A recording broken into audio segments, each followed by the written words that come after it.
Ice has its grain as well as wood, and when a cake begins to rot or comb, that is, assume the appearance of honeycomb, whatever may be its position, the air cells are at right angles with what was the water surface.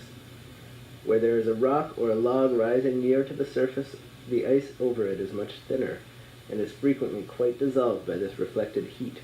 And I have been told that in the experiment at Cambridge to freeze water in a shallow wooden pond, though the cold air circulated underneath, and so had access to both sides, the reflection of the sun from the bottom more than counterbalanced this advantage.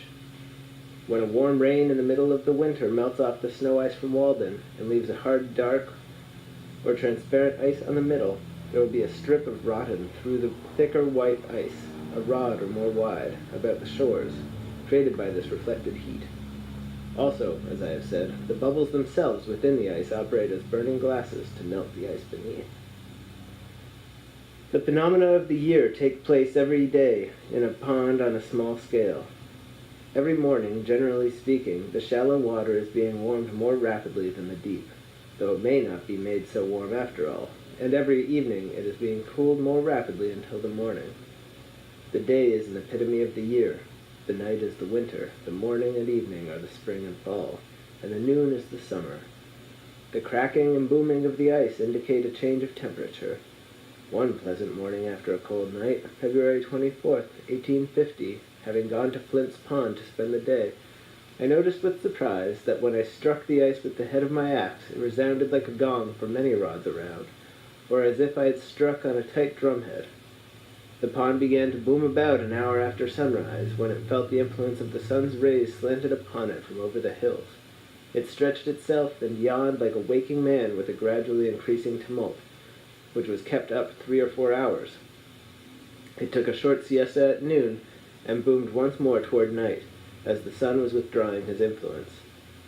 In the right stage of the weather, a pond fires its evening gun with great regularity. But in the middle of the day, being full of cracks, and the air also being less elastic, it had completely lost its resonance, and probably fishes and muskrats could not then have been stunned by a blow on it. The fishermen say that the thundering of the pond scares the fishes and prevents their biting. The pond does not thunder every evening, and I cannot tell surely when to expect its thundering, but though I may perceive no difference in the weather, it does.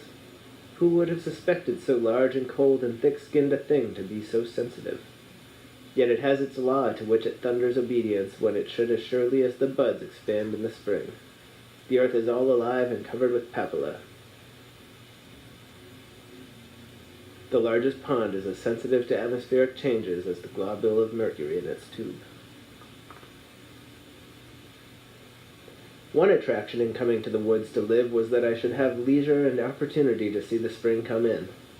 The ice in the pond at length begins to be honeycombed, and I can set my heel in it as I walk.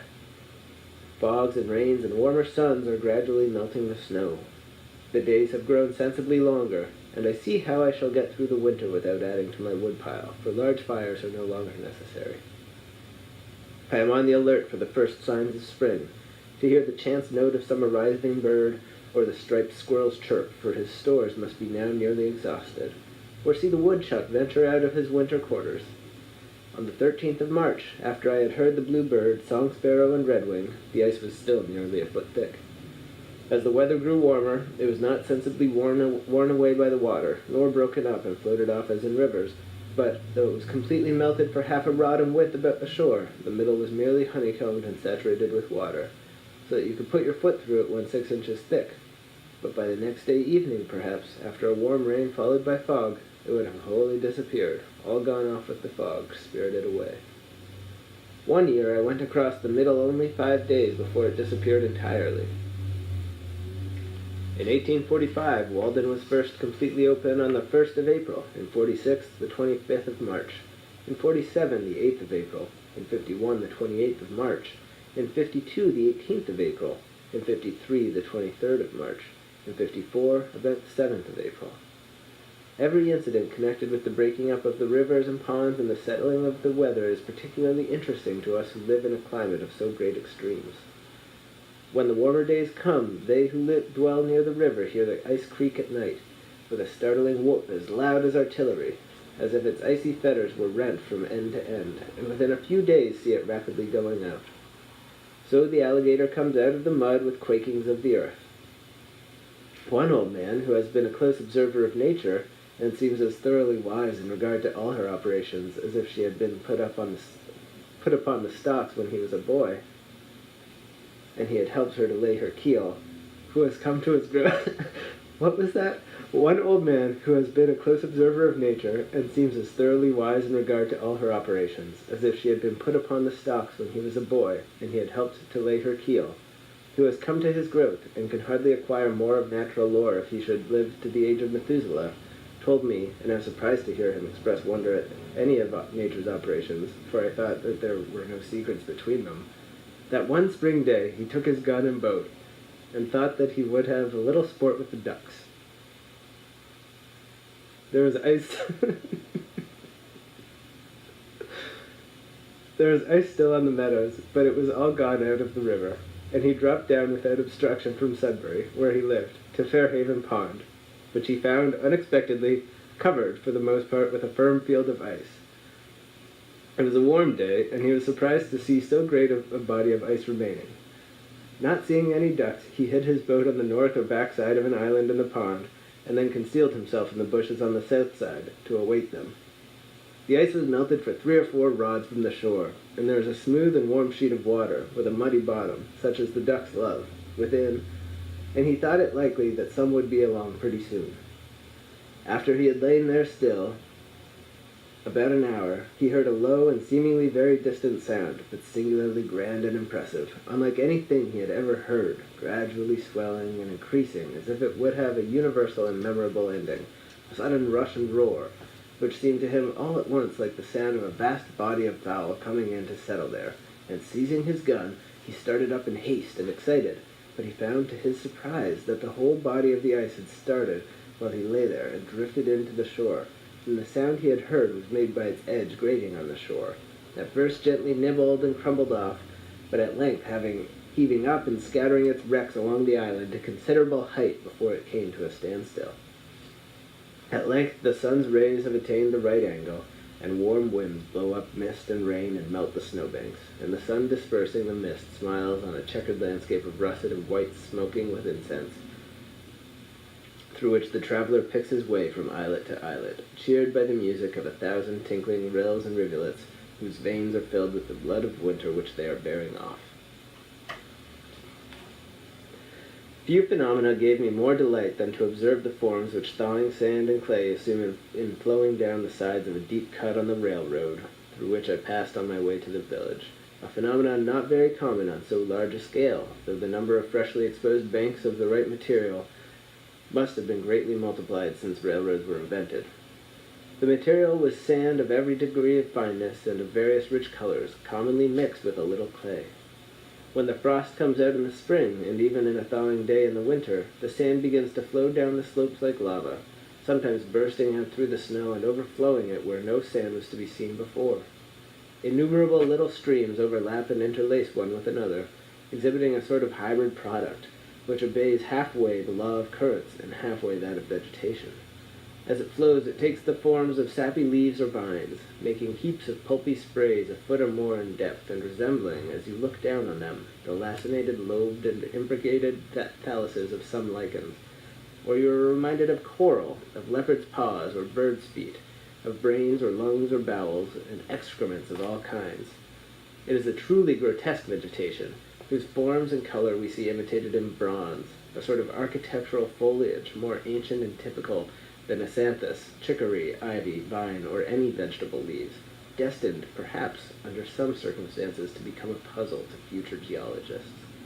The whole cut impressed me as if it were a cave with its stalactites laid open to the light.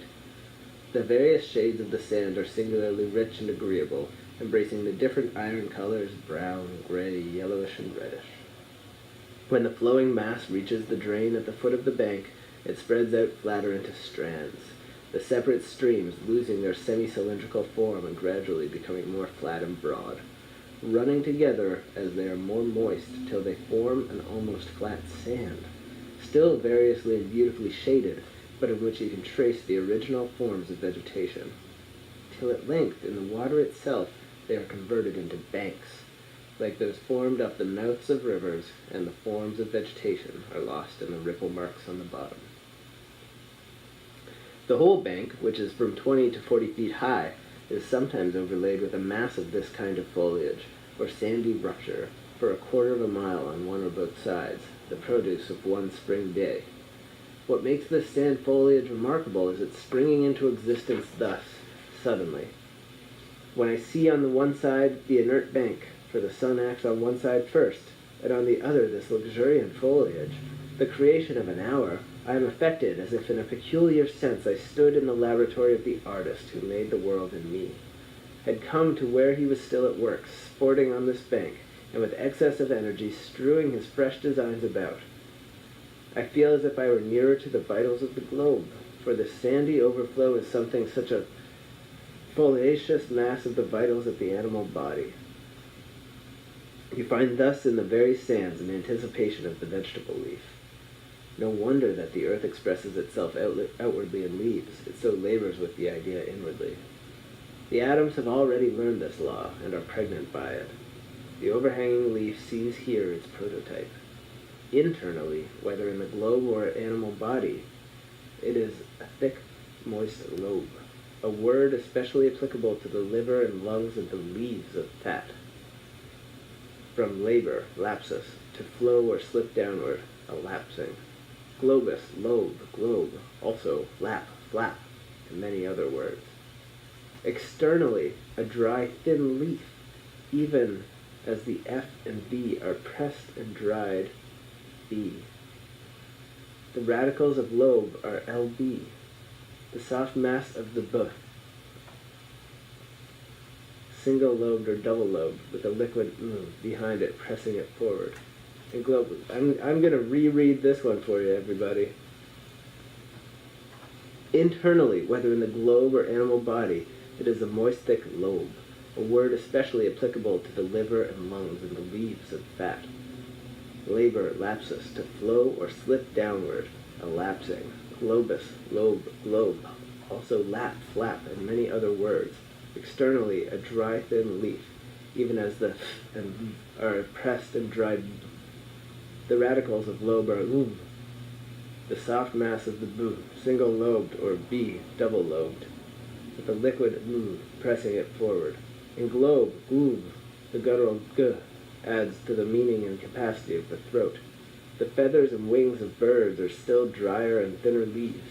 Thus, also, you pass from the lumpish grub in the earth to the airy and fluttering butterfly. The very globe continually transcends and translates itself, and becomes winged in its orbit. Even ice begins with delicate crystal leaves, as if it had flowed into molds which the fronds of water plants have impressed on the watery mirror. The whole tree itself is but one leaf, and rivers are still vaster leaves whose pulp is intervening earth, and towns and cities are the ova of insects in their axils. When the sun withdraws, the sand ceases to flow, but in the morning the streams will start once more and branch again into a myriad of others. You see here, perchance, how blood vessels are formed. If you look closely, you observe that first there pushes forward from the thawing mass a stream of softened sand with a drop-like point, like the ball of the finger, feeling its way slowly and blindly downward, until at last, with more heat and moisture, as the sun gets higher, the most fluid portion, in its effort to obey the law to which the most inert also yields, separates from the latter, and forms for itself a meandering channel or artery within that, in which is seen a little silvery stream glancing like lightning from one stage of pulpy leaves or branches to another, and ever and anon swallowed up in the sand. It is wonderful how rapidly yet perfectly the sand organizes itself as it flows, using the best material its mass affords to form the sharp edges of its channel. Such are the sources of rivers. In the silicious manner which the water deposits is perhaps the bony system, and in the still finer soil and organic matter the fleshy fiber or cellular tissue. What is man but a mass of thawing clay? The ball of the human finger is but a drop congealed. The fingers and toes flow to their extent from the thawing mass of the body. Who knows what the human body would expand and flow out to under a more genial heaven? Is not the hand a spreading palm leaf with its lobes, and veins, the ear may be regarded fancifully as a lichen. Umbilicaria, on the side of the head with its lobe or drop, the lip, labium, from labor, lapse or lapses from the sides of the cavernous mouth. The nose is a manifest congealed drop or stalactite. The chin is a still larger drop, the confluent dripping of the face. The cheeks are a slide from the brows into the valley of the face, opposed and diffused by the cheekbones. Each rounded lobe of the vegetable leaf, too, is a thick and now loitering drop, larger or smaller. The lobes are the fingers of the leaf, and as many lobes as it has, in so many directions it tends to flow, and more heat or other genial influences would have caused it to flow yet farther.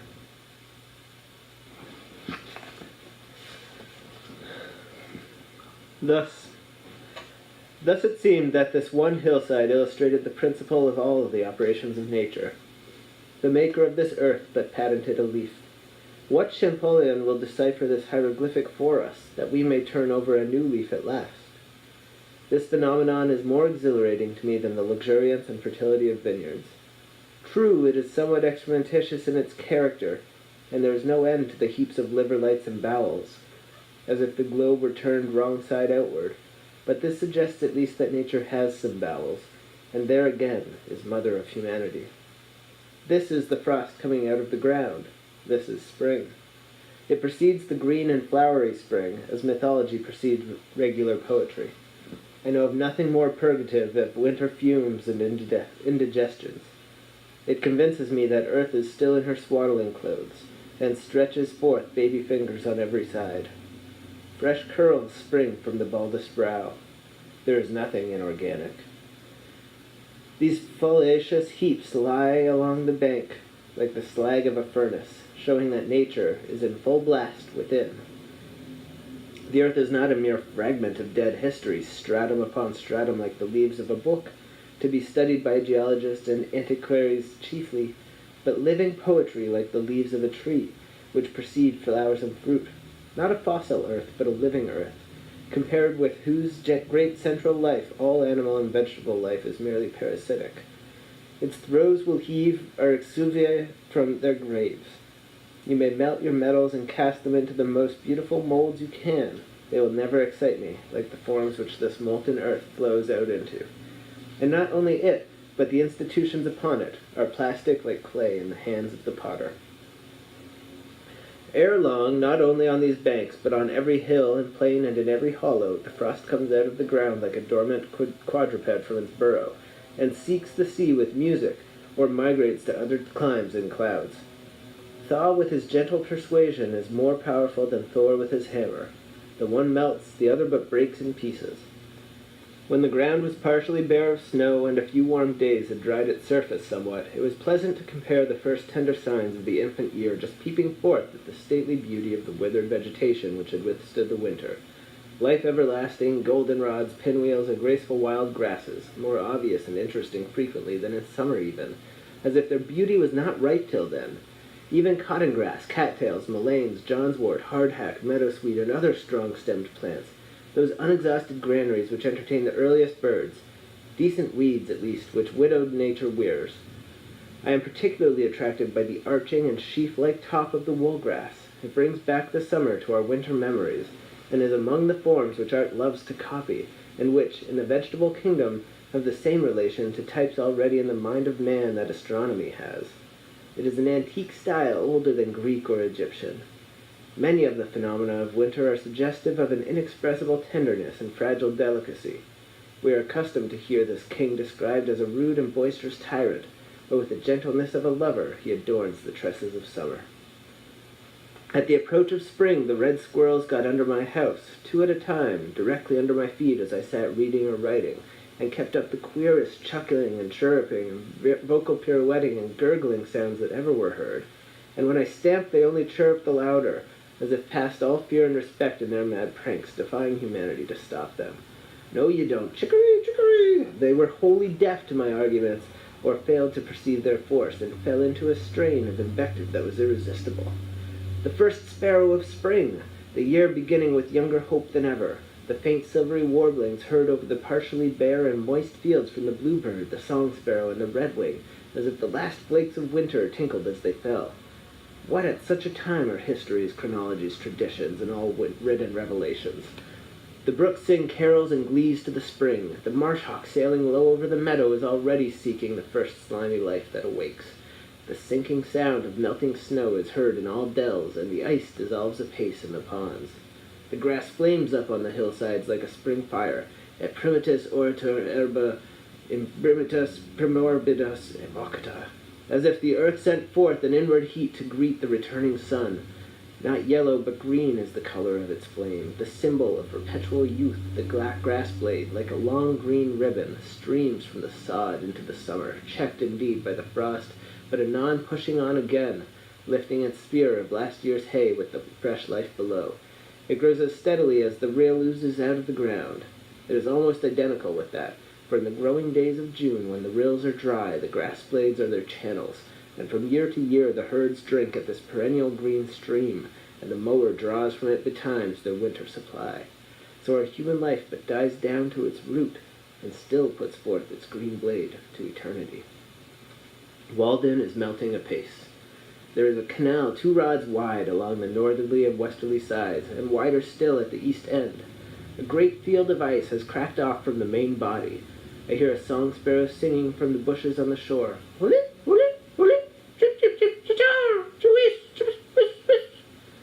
He too is helping to crack it. How handsome the great sweeping curves in the edge of the ice, answering somewhat to those of the shore, but more regular. It is unusually hard, owing to the recent severe but transient cold, and all watered or waved like a palace floor. But the wind slides eastward over its opaque surface in vain, till it reaches the living surface beyond. It is glorious to behold this ribbon of water sparkling in the sun, the bare face of the pond full of glee and youth, as if it spoke the joy of the fishes within it, and of the sands on its shore, a silvery sheen as from the scales of a Lucius, as it were all one active fish. Such is the contrast between winter and spring. Walden was dead, and is alive again, but this spring it broke up more steadily, as I have said. The change from storm and winter to serene and mild weather, from dark and sluggish hours to bright and elastic ones, is a memorable crisis which all things proclaim. It is seemingly instantaneous at last. Suddenly an influx of light filled my house, though the evening was at hand, and the clouds of winter still overhung it, and the eaves were dripping with sleety rain. I looked out the window, and lo!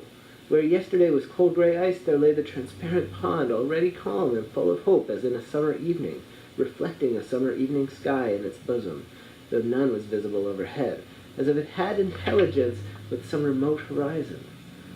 I heard a robin in the distance, the first I had heard for many 1,000 years, methought, whose note I shall not forget for many 1,000 more, the same sweet and powerful song as of yore. Oh, the evening robin, at the end of a New England summer day, if I could ever find the twig he sits upon. I mean the twig. This, at least, is not the Turdus migratorius. The pitch pines and shrub oaks about my house, which had so long drooped, suddenly resumed their several characters, looked brighter, greener, and more erect and alive, as if effectually cleansed and restored by the rain. I knew that it would not rain any more. You may tell by looking at any twig of the forest, aye, at your very woodpile, whether its winter is past or not. As it grew darker, I was startled by the honking of geese flying low over the woods, like weary travelers getting in late from southern lakes, and indulging at last in unrestrained complaint and mutual consolation. Standing at my door, I could hear the rush of their wings, when, driving toward my house, they suddenly spied my light, and with hushed clamor wheeled and settled in the pond. So I came in and shut the door and passed my first spring night in the woods. In the morning I watched the geese from the door through the mist, sailing in the middle of the pond, 50 rods off, so large and tumultuous that Walden appeared like an artificial pond for their amusement. But when I stood on the shore, they at once rose up with a great flapping of wings at the signal of their commander, and when they had got into rank circled about over my head, 29 of them, and then steered straight to Canada, with a regular honk from the leader at intervals, trusting to break their fast in muddier pools. A plump of ducks rose at the same time and took the route to the north in the wake of their noisier cousins. For a week I heard the circling, groping clangor of some solitary goose in the foggy mountains, seeking its companion and still peopling the woods with the sound of a larger life than they could sustain. In April the pigeons were seen again, flying express in small flocks, and in due time I heard the martins twittering over my clearing, though it had not seemed that the township contained so many that it could afford me any, and I fancied that they were peculiarly of the ancient race that dwelt in hollow trees ere white men came. In almost all climes the tortoise and the frog are among the precursors and heralds of this season, and birds fly with song and glancing plumage, and plants spring and bloom, and winds blow to correct the slight oscillation of the poles and preserve the equilibrium of nature. As every season seems best to us in its turn, so the coming in of spring is like the creation of cosmos out of chaos and the realization of the golden age. Iuris ad auroram. Nabathaque regna resissit. Persidaque et radius juga subdita matutidinus. The east wind withdrew to Aurora, and the Nabatean kingdom, and the Persian, and the ridges placed under the morning rays. Man was born, whether that artificer of things, the origin of a better world, made him from the divine seed, or the earth being recent and lately sundered from the high ether, retained some seeds of cognate heaven. A single gentle rain makes the grass many shades greener. So were prospects brighten on the influx of better thoughts. We should be blessed if we lived in the present always, and took advantage of every accident that befell us, like the grass which confesses the influence of the slightest dew that falls upon it, and did not spend our time in atoning for the neglect of past opportunities, which we call doing our duty. We loiter in winter while it is already spring. In a pleasant spring morning all men's sins are forgiven. Such a day is a truce to vice. While such a sun holds out to burn, the vilest sinner may return. Through our own recovered innocence, we discern the innocence of our neighbors. You may have known your neighbor yesterday for a thief, a drunkard, or a sensualist, and merely pitied or despised him and despaired of the world. But the sun shines bright and warm this first spring morning, recreating the world, and you meet him at some serene work, and see how his exhausted and debauched veins expand with still joy and bless the new day, feel the spring influence with the innocence of infancy, and all his faults are forgotten. There is not only an atmosphere of goodwill about him, but even a savor of holiness, groping for expression, blindly and ineffectually perhaps, like a newborn instinct, and for a short hour the south hillside echoes to no vulgar jest. You see some innocent fair shoots preparing to burst from his gnarled rind, and try another year's life, tender and fresh as the youngest plant. Even he has entered into the joy of his Lord. Why the jailer does not leave open his prison doors? Why the judge does not dismiss his case? Why the preacher does not dismiss his congregation? It is because they do not obey the hint which God gives them, nor accept the pardon which he freely offers to all. A return to goodness produced each day in the tranquil and beneficent breath of the morning causes that in respect to the love of virtue and the hatred of vice, one approaches a little the primitive nature of man as the sprouts of the forest which has been felled. In like manner, the evil which one does in the interval of a day prevents the germs of virtues which begin to spring up again from developing themselves and destroys them. After the germs of virtue have thus been prevented many times from developing themselves, then the beneficent breath of evening does not suffice to preserve them. As soon as the breath of evening does not suffice longer to preserve them, then the nature of man does not differ much from that of the brute. Men, seeing the nature of this man like that of the brute, think that he has never possessed the innate faculty of reason. Are those the true and natural sentiments of man? The golden age was first created, which without any avenger, spontaneously without law, cherished fidelity and rectitude. Punishment and fear were not, nor were threatening words read on suspended brass. Nor did the suppliant crowd fear the words of their judge, but were safe without an avenger. Not yet the pine felled on its mountains had descended to the liquid waves that it might see a foreign world, and mortals knew no shores but their own. There was eternal spring, and placid zephyrs, with warm blasts, soothed the flowers born without seed. On the 29th of April, as I was fishing from the bank of the river near the 9-acre corner bridge, standing on the quaking grass and willow roots where the muskrats lurk, I heard a singular rattling sound, somewhat like that of the sticks which boys play with their fingers, when, looking up, I observed a very slight and graceful hawk, like a nighthawk, alternately soaring like a ripple and tumbling a rod or two over and over, showing the underside of its wings, which gleamed like a satin ribbon in the sun, or like the pearly inside of a shell. This sight reminded me of falconry, and what nobleness and poetry are associated with that sport. The merlin, it seemed to me, it might be called, but I care not for its name. It was the most ethereal flight I had ever witnessed. It did not simply flutter like a butterfly, nor soar like the larger hawks, but it sported with proud reliance in the fields of air, mounting again and again with its strange chuckle.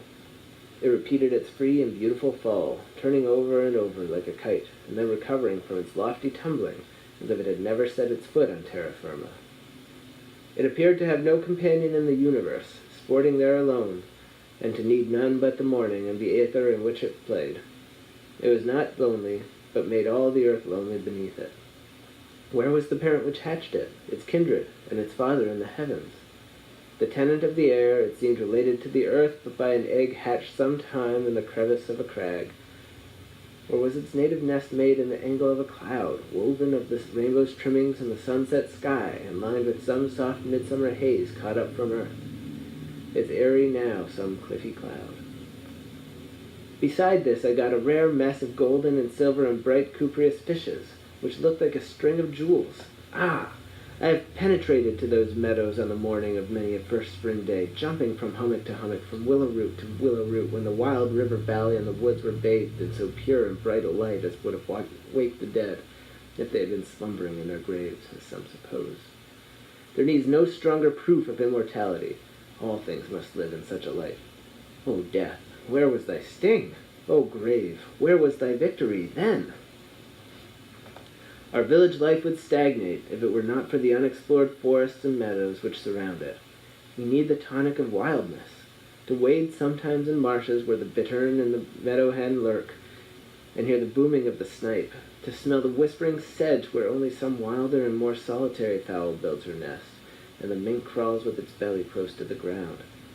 At the same time that we are earnest to explore and learn all things, we require that all things be mysterious and unexplorable, that land and sea be infinitely wild, unsurveyed, and unfathomed by us because unfathomable. We can never have enough of nature.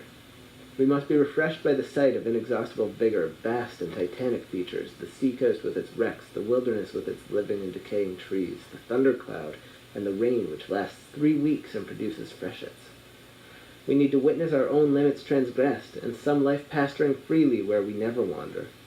We are cheered when we observe the vulture feeding on the carrion which disgusts and disheartens us and deriving health and strength from the repast. There was a dead horse in the hollow by the path to my house, which compelled me sometimes to go out of my way, especially in the night when the air was heavy, but the assurance it gave me of the strong appetite and inviolable health of nature was my compensation for this. I love to see that nature is so rife with life that myriads can be afforded to be sacrificed and suffered to prey on one another, that tender organizations can be so serenely squashed out of existence like pulp, tadpoles which herons gobble up, and tortoises and toads run over in the road, and that sometimes it has rained flesh and blood. With the liability to accident, we must see how little account is to be made of it. The impression made on a wise man is that of universal innocence. Poison is not poisonous after all, nor are any wounds fatal. Compassion is a very untenable ground. It must be expeditious. Its pleadings will not bear to be stereotyped. Early in May, the oaks, hickories, maples, and other trees, just putting out amidst the pine woods around the pond, imparted a brightness like sunshine to the landscape, especially in cloudy days, as if the sun were breaking through mists and shining faintly on the hillsides here and there. On the 3rd or 4th of May I saw a loon in the pond, and during the first week of the month I heard the whippoorwill, the brown thrasher, the veery, the wood pewee, the chewink, and other birds. I had heard the wood thrush long before. The phoebe had already come once more and looked in at my door and window to see if my house was cavern-like enough for her, sustaining herself on humming wings with clenched talons, as if she held by the air while she surveyed the premises. The sulphur-like pollen of the pitch pine soon covered the pond and the stones and rotted wood along the shore, so that you could have collected a barrelful. This is the sulphur showers we hear of. Even in Calidus's dream of Sakuntala, we read of rills dyed yellow with the golden dust of the lotus. And so the seasons went rolling on into summer, as one rambles into higher and higher grass. Thus was my first year's life in the woods completed, and the second year was similar to it. I finally left Walden September 6, 1847.